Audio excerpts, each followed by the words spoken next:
ఘోర వార్తాలోకంకి స్వాగతం. ఈనాటి ముఖ్య అంశాలు: రాష్ట్రంలో పెరిగిన ఓటర్లు, రికార్డు స్థాయిలో రాష్ట్రంలో ఉష్ణోగ్రతలు, శాంతియుతంగా ఎన్నికలు నిర్వహించాలి, సీఈఓ ముఖేష్ కుమార్ మీనా, ఎన్నికల వేళ మణిపూర్ మౌనం, సార్వత్రిక ఎన్నికలపై చైనా గురి, అగ్నిబాన్ రాకెట్ ప్రయోగం వాయిదా, విజయవాడలో మరో మణిహారం, 6 వికెట్లతో రాజస్థాన్ బెంగళూరుపై ఘన విజయం, మామూలు ఉప్పు కంటే సైంధవ లవణంతో ఎన్నో లాభాలు. ఈరోజు వార్తలను చూద్దాం. రాష్ట్రంలో పెరిగిన ఓటర్లు. ఎప్పుడూ లేని విధంగా ఈసారి సాధారణ ఎన్నికల్లో ఓటు హక్కు వినియోగించుకోవడంపై యువత ఆసక్తిని చూపిస్తోంది. ఎన్నికల షెడ్యూల్ ప్రకటించిన తర్వాత కూడా ఓటర్ల సంఖ్య గణనీయంగా పెరుగుతుండటమే దీనికి నిదర్శనం. మార్చి 16న ఎన్నికల షెడ్యూల్ విడుదలైనప్పటి నుంచి ఈ నెల 2వ తేదీ నాటికి రాష్ట్రంలో కొత్తగా 126,549 మంది ఓటర్లు నమోదైనట్లు రాష్ట్ర ప్రధాన ఎన్నికల అధికారి కార్యాలయం ప్రకటించింది. నామినేషన్లు దాఖలు చివరి రోజు వరకు కొత్త ఓటర్లను చేర్చుకునే అవకాశం ఉండటంతో ఈ సంఖ్య మరింత పెరుగుతుందని ఎన్నికల సంఘం అధికారులు చెబుతున్నారు. ప్రతి ఒక్కరూ ఓటు హక్కు వినియోగించుకునేందుకు, కొత్త ఓటర్ల నమోదుకు ఎన్నికల సంఘం అధికారులు రాష్ట్ర వ్యాప్తంగా నిర్వహిస్తున్న స్వీప్ కార్యక్రమం సత్ఫలితాలను అందిస్తోందని, దీంతో ఈసారి పెద్ద ఎత్తున యువ ఓటర్లు నమోదవుతున్నారని అధికారులు తెలిపారు. ఈ ఎన్నికల్లో తొలిసారి ఓటు హక్కు వినియోగించిన వారి సంఖ్య రికార్డు స్థాయిలో 10 లక్షలు దాటుతోందన్నారు. రికార్డు స్థాయిలో రాష్ట్రంలో ఉష్ణోగ్రతలు. ఆంధ్రప్రదేశ్లో వేసవి ఉష్ణోగ్రతలు ఏప్రిల్లోనే రికార్డు సృష్టిస్తున్నాయి. ఏప్రిల్ నెలలో మునుపెన్నడూ లేనంత తీవ్ర స్థాయిలో నమోదవుతున్నాయి. శనివారం 7 జిల్లాల్లో దాదాపు 45 డిగ్రీలకు చేరువలోకి వచ్చి మంట పుట్టించాయి. రాష్ట్రంలోని 670 మండలాలకు గాను 358 మండలాల్లో వడగాడ్పులు, తీవ్ర వడగాడ్పులు దడ పుట్టించాయి. 127 మండలాల్లో తీవ్ర వడగాడ్పులు, 231 మండలాల్లో వడగాడ్పులు ప్రభావం చూపాయి. ఇది ఇలా ఉండగా కొద్ది రోజులుగా భానుడి భగభగలతో అల్లల్లాడుతున్న రాష్ట్ర ప్రజలకు భారత వాతావరణ విభాగం ఒకంత చల్లని వార్తను మోసుకొచ్చింది. సోమవారం నుంచి 3 రోజుల పాటు కోస్తాంధ్ర, రాయలసీమల్లో అక్కడక్కడ తేలికపాటి నుంచి మోస్తరు వర్షాలు కురిసే అవకాశం ఉందని వెల్లడించింది. అదే సమయంలో ఉరుములు, మెరుపులతో పాటు పిడుగులు పడేందుకు కూడా ఆస్కారం ఉందని తెలిపింది. ఫలితంగా పగటి ఉష్ణోగ్రతలు తగ్గుముఖం పట్టి కాస్త ఊరటనిస్తాయని తెలిపింది. ఉష్ణతాపం తగ్గిన పలు ప్రాంతాల్లో ఉక్కపోత, అసౌకర్య వాతావరణం మాత్రం ఉంటుందని వివరించింది. శాంతియుతంగా ఎన్నికలు నిర్వహించాలి, సీఈఓ ముఖేష్ కుమార్ మీనా. రాష్ట్రంలో త్వరలో జరిగే సార్వత్రిక ఎన్నికలను శాంతియుతంగా, నిష్పక్షపాతంగా, అవాంఛనీయ ఘటనలకు తావు లేకుండా నిర్వహించాలని రాష్ట్ర ప్రధాన ఎన్నికల అధికారి ముఖేష్ కుమార్ మీనా ఆదేశించారు. ఈ బాధ్యత జిల్లా ఎన్నికల అధికారులు, ఎస్పీలపైనే ఉందన్నారు. ఓర్పు, సమన్వయంతో వ్యవహరించాలని, సమస్యలను తక్షణమే పరిష్కరించాలని సూచించారు. ఎన్నికల్లో ఎటువంటి హింసకు, రీపోలింగ్కు తావు లేకుండా పటిష్ట భద్రతా చర్యలను చేపట్టాలన్నారు. గంజాయి, మద్యం, నగదు, ఉచితాల అక్రమ రవాణాపై పటిష్ట నిఘా ఉంచాలని ఆదేశించారు. రాష్ట్రాలు, జిల్లాల సరిహద్దుల్లో ఉండే చెక్ పోస్టులను, నిఘా వ్యవస్థను మరింత బలోపేతం చేయాలని సూచించారు. గోవా, హర్యానాల నుంచి అక్రమ మద్యం రాష్ట్రంలోకి రాకుండా పటిష్ట చర్యలు చేపట్టాలన్నారు. రాజకీయ పార్టీల ప్రతినిధులు, వ్యక్తులు 50,000 రూపాయలకు మించి నగదు కలిగి ఉంటే వెంటనే జప్తు చేయాలని ఆదేశించారు. వ్యాపారులు, సాధారణ పౌరుల విషయంలో ఆచితూచి అడుగేయాలని, వారిని ఎలాంటి ఇబ్బందులకు గురి చేయొద్దని అన్నారు. నగదు, జప్తు కేసులను 24 గంటల్లోనే పరిష్కరించాలని సూచించారు. ఎన్నికల వేళ మణిపూర్ మౌనం. మణిపూర్ గత ఏడాదంతా అల్లలతో అట్టుడికింది. మైతై, కుకీ తెగల మధ్య పోరుతో ప్రజలకు కంటి మీద కునుకు లేకుండా పోయింది. 219 మంది ఘర్షణలో చనిపోయారు. ఇంకా వేల మంది పునరావాస శిబిరాల్లోనే తలదాచుకుంటున్నారు. దీనిపై దేశవ్యాప్తంగా ఆందోళన వ్యక్తమైంది. ప్రస్తుతానికి ఘర్షణలు సద్దుమణిగినా ఎప్పుడేం జరుగుతుందో అనే ఆందోళన వ్యక్తమవుతోంది. ఈ నేపథ్యంలోనే లోక్సభ ఎన్నికలు వచ్చాయి. మణిపూర్లో 2 నియోజకవర్గాలు ఉన్నాయి. ఇందులో ఒక నియోజకవర్గంలో పూర్తిగాను, మరో నియోజకవర్గంలో సగభాగానికి ఈ నెల 19వ తేదీన పోలింగ్ జరగనుంది. మిగిలిన సగభాగానికి 26వ తేదీన పోలింగ్ జరగనుంది. అంటే దాదాపుగా పోలింగ్కి ఇంకా 2 వారాలే ఉంది. అయినా ఎన్నికల హడావుడి అక్కడేమీ కనిపించడం లేదు. ఎక్కడ ర్యాలీలు, సభలు లేవు. అంతెందుకు, కనీసం పోస్టర్లు కూడా కనిపించడం లేదు. Bhajapa, Congress, Republican Party of India, Manipur People's పార్టీల అభ్యర్థులు సంప్రదాయానికి భిన్నమైన ప్రచార పద్ధతులను ఎంచుకున్నారు. ఇళ్ళు, పార్టీ కార్యాలయాల వద్ద సమావేశాలు నిర్వహిస్తున్నారు. కార్యకర్తలు ఇంటింటి ప్రచారం నిర్వహిస్తున్నారు. బహిరంగ సభలు, ర్యాలీల్లో పాల్గొంటే బాగుండేది, కానీ అలాంటి పరిస్థితి లేదు. దీంతో గుట్టు చప్పుడు కాకుండా ప్రచారం చేసుకుంటున్నామని ఒక అభ్యర్థి తెలిపారు. ఇంటింటి ప్రచారానికి కార్యకర్తలను నియమించుకున్నామని ఆయన వెల్లడించారు. భాజపా అభ్యర్థి రాష్ట్ర విద్యా మంత్రి బసంత్ కుమార్ సింగ్ తన ఇల్లు, పార్టీ కార్యాలయం దాటి బయటకు రావడం లేదు. అక్కడే సమావేశాలు నిర్వహిస్తున్నారు. కాంగ్రెస్ అభ్యర్థి అకోయ్ జాందీ అదే పరిస్థితి. రాహుల్ గాంధీ జోడో యాత్ర పోస్టర్లను కేవలం పార్టీ కార్యాలయం వద్దే ఏర్పాటు చేశారు, మరెక్కడా లేవు. సార్వత్రిక ఎన్నికలపై చైనా గురి. భారత్లో త్వరలో జరగనున్న సార్వత్రిక ఎన్నికలపై చైనా సైబర్ గ్రూపులు గురిపెట్టాయని అంతర్జాతీయ టెక్నాలజీ దిగ్గజం మైక్రోసాఫ్ట్ ఒక నివేదికలో వెల్లడించింది.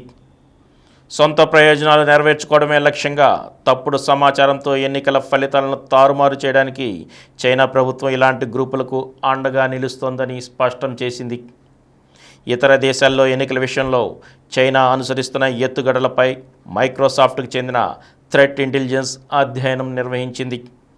తప్పుడు సమాచారాన్ని విస్తృతంగా వ్యాప్తిలోకి తీసుకురావడం ద్వారా ప్రజాభిప్రాయాన్ని మార్చడానికి కృత్రిమ మేధతో యాంకర్లను, మీమ్స్, ఆడియోలు, వీడియోలను సృష్టించి సోషల్ మీడియాలో పోస్ట్ చేసే అవకాశం ఉన్నట్లు మైక్రోసాఫ్ట్ తెలియజేసింది. కొన్ని నెలల క్రితం తైవాన్ పార్లమెంట్ ఎన్నికల్లో చైనా సైబర్ గ్రూపులు క్రియాశీలకంగా పనిచేశాయని వెల్లడించింది. వీటికి చైనా మిత్రదేశమైన ఉత్తర కొరియా కూడా మద్దతిస్తోందని పేర్కొంది. అయితే కృత్రిమ మేధా సాయంతో సృష్టించిన సమాచారంతో ఎన్నికల ఫలితాలను ప్రభావితం చేసే అవకాశాలు స్వల్పమేనని తేల్చి చెప్పింది. అగ్నిబాన్ రాకెట్ ప్రయోగం వాయిదా. అగ్నికుల్ కాస్మోస్ ప్రైవేట్ లిమిటెడ్ అనే ప్రైవేట్ అంతరిక్ష సంస్థకు చెందిన అగ్నిబాన్ SORTED మిషన్ 01 అనే చిన్న తరహా రాకెట్ ప్రయోగం సతీష్ ధావన్ స్పేస్ సెంటర్ నుంచి శనివారం చేపట్టాల్సి ఉండగా అనివార్య కారణాల వల్ల వాయిదా పడిందని షార్ అధికారులు తెలిపారు. ప్రయోగానికి 6 గంటల ముందు శుక్రవారం అర్ధరాత్రి 12 గంటలకు కౌంట్డౌన్ ప్రక్రియను నిర్వహించే క్రమంలో సాంకేతికపరమైన లోపం తలెత్తడంతో ప్రయోగాన్ని వాయిదా వేసినట్లు తెలుస్తోంది. ప్రయోగ తేదీని త్వరలోనే వెల్లడిస్తామన్నారు. విజయవాడలో మరో మణిహారం. విజయవాడ నగరానికి మరో మణిహారం సిద్ధమైంది. ఎన్నో ఏళ్లుగా నగరవాసులు ఎదుర్కొంటున్న ట్రాఫిక్ కష్టాలను దూరం చేసే ప్రాజెక్టే విజయవాడ వెస్ట్ బైపాస్. 95% పైగా పనులు నిర్ణీత సమయంలో పూర్తి చేసుకొని రోడ్డుకు అడ్డుగా ఉన్న విద్యుత్ టవర్ల మార్పిడి అంశంపై కొంతమంది రైతులు కోర్టును ఆశ్రయించడంతో ప్రారంభోత్సవం చేసుకునే అవకాశం లేకుండా పోయింది. ప్యాకేజీ 3 కింద చిన్నవుటిపల్లి నుంచి గొల్లపూడి వరకు 30 కిలోమీటర్ల మేర 1148 కోట్ల రూపాయల అంచనాలతో వెస్ట్ బైపాస్ నిర్మాణం జరిగింది. ఈ బైపాస్ పనులు పూర్తయితే విజయవాడ నగరవాసులకు ట్రాఫిక్ కష్టాలు పూర్తిగా తీరిపోతాయి. విశాఖపట్నం హైదరాబాద్ వయా విజయవాడ, హైదరాబాద్ విశాఖపట్నం వయా విజయవాడ వెళ్లే ప్రయాణికులకు ఎంతో ఉపయోగకరంగా ఉంటుంది. సిరియాలో బాంబు పేలి 7 చిన్నారులు మృతి. సిరియాలో కల్లోలిత దరా ప్రావిన్స్లో రోడ్డు పక్కన అమర్చిన బాంబు పేలిన ఘటనలో 7 చిన్నారులు చనిపోగా మరో 2 గాయపడ్డారు. బాంబు పేలుడుకు బాధ్యులెవరో తెలియాల్సి ఉంది. ఈ ఏడాదిలో ఇప్పటివరకు దరా ప్రావిన్స్లో జరిగిన వివిధ ఘటనల్లో 100 మందికి పైగా చనిపోయారు. ఇజ్రాయెల్ ఆక్రమిత గొలాన్ హైట్స్, జోర్దన్కు మధ్యలో దరా ప్రావిన్స్ ప్రాంతం ఉంది. సిరియాలో 2011లో అంతర్యుద్ధానికి బీజం పడింది ఇక్కడే.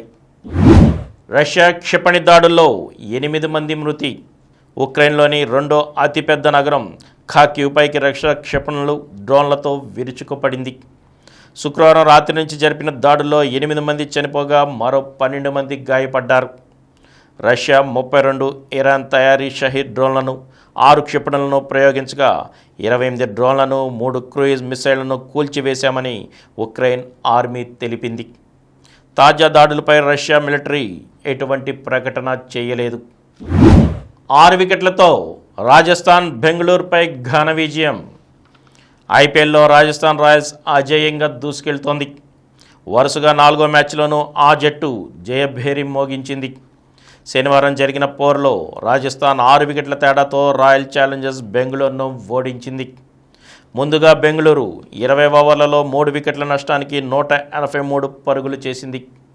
విరాట్ కోహ్లీ 72 బంతుల్లో 113 నాటౌట్తో ఐపీఎల్లో 8వ శతకం సాధించగా కెప్టెన్ డూప్లెసిస్ 33 బంతుల్లో 44 రాణించాడు. అనంతరం రాజస్థాన్ 19.1 ఓవర్లలో 4 వికెట్లు కోల్పోయి 189 పరుగులు చేసి గెలిచింది. Player of the match Jos Buttler 58 బంతుల్లో 100 నాటౌట్ మెరుపు శతకం సాధించగా కెప్టెన్ సంజు శాంసన్ 42 బంతుల్లో 69 రాణించాడు. మామూలు ఉప్పు కంటే సైంధవ లవణంతో ఎన్నో లాభాలు. ఉప్పు వీలైనంత తగ్గించమని పదే పదే హెచ్చరిస్తున్న ఆహార నిపుణులు సైంధవ లవణం చాలా మంచిదని చెబుతున్నారు. పెద్ద పెద్ద చెఫ్లు కూడా ఇది ఆరోగ్యకరమని, కొన్ని వంటల్లో ప్రత్యేకంగా దీన్నే ఉపయోగించమంటున్నారు. ఇంతకీ సైంధవ లవణం ఎందుకు మంచిదో, దానివల్ల ఏమేమి లాభాలు ఉన్నాయో ఇప్పుడు ఓసారి చూద్దాం. పింక్ సాల్ట్లో sodium, chloride, sulphur, iron, potassium, magnesium, manganese, copper, జింకులు ఉన్నాయి. మామూలు ఉప్పు వాడటం వల్ల అనారోగ్యాలు వచ్చేవి దీనివల్ల రావు. సైంధవ లవణాన్ని ఉపయోగించడం వల్ల ఆహారం చక్కగా జీర్ణమవుతుంది. కీళ్ల నొప్పులు, మోకాళ్ళ నొప్పుల నుంచి ఉపశమనం కలిగిస్తుంది. సాధారణ ఉప్పుతో పోలిస్తే ఇందులో సోడియం పరిమాణం తక్కువ కనుక శరీరంలో సోడియం పేరుకోదు. ఇది ఒంట్లో పేరుకున్న కొవ్వును కరిగిస్తుంది. కుదుళ్లను ఆరోగ్యంగా ఉంచి జుట్టు రాలకుండా కాపాడుతుంది.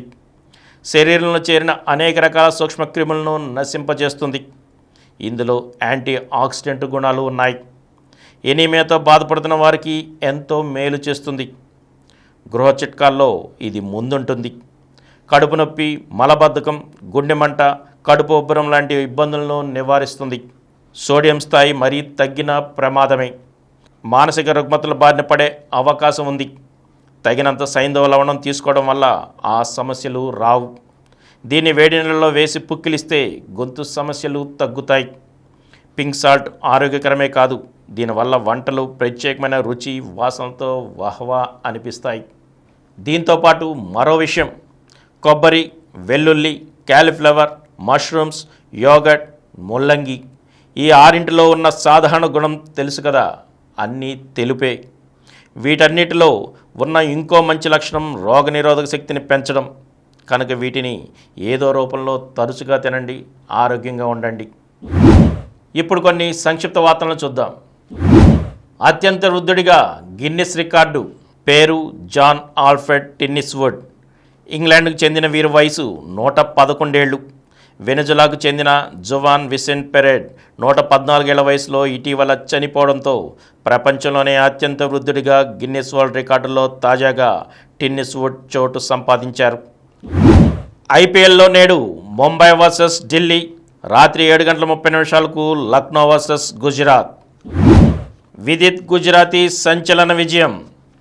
భారత గ్రాండ్ మాస్టర్ విదిత్ గుజరాతీ అమెరికాకు చెందిన వరల్డ్ నెంబర్ 1 హికారు నకమురాపై 29 ఎత్తుల్లో సంచలన విజయం సాధించడం విశేషం. వరుసగా 47 గేముల్లో ఓటమి లేకుండా కొనసాగిన నకమురా విజయయాత్రకు విదిత్ బ్రేక్ వేశాడు. 5-1తో ఆస్ట్రేలియా ఘన విజయం. ఆస్ట్రేలియాతో 5 టెస్టుల హాకీ సిరీస్ను భారత జట్టు పరాజయంతో మొదలుపెట్టింది. శనివారం జరిగిన తొలి టెస్టులో ఆస్ట్రేలియా 5-1 గోల్స్ తేడాతో భారత్పై ఘన విజయం సాధించింది. విజేతగా Tarun Mannepalli. Kazakhstan international challenge badminton tournament పురుషుల సింగిల్స్ విభాగంలో హైదరాబాద్కు చెందిన తరుణ్ మన్నేపల్లి విజేతగా నిలిచాడు. ఆస్థానాలో శనివారం జరిగిన ఫైనల్లో తరుణ్ 8వ సీడ్ మలేషియాకు చెందిన నోంగ్పై విజయం సాధించాడు. మరిన్ని వార్తా విశేషాలతో రేపటి గోరా వార్తాలకు కలుద్దాం. Thank you.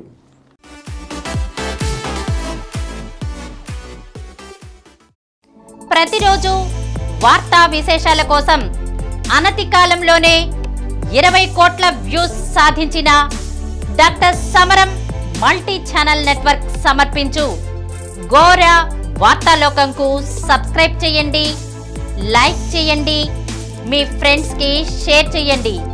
అలాగే ప్రక్కనున్న గంట సింబల్ని ప్రెస్ చేయడం మర్చిపోకండి. Please download Samaram multi-channel app and watch your favorite channels from your mobile. App available on Google Play Store and subscribe to the channels.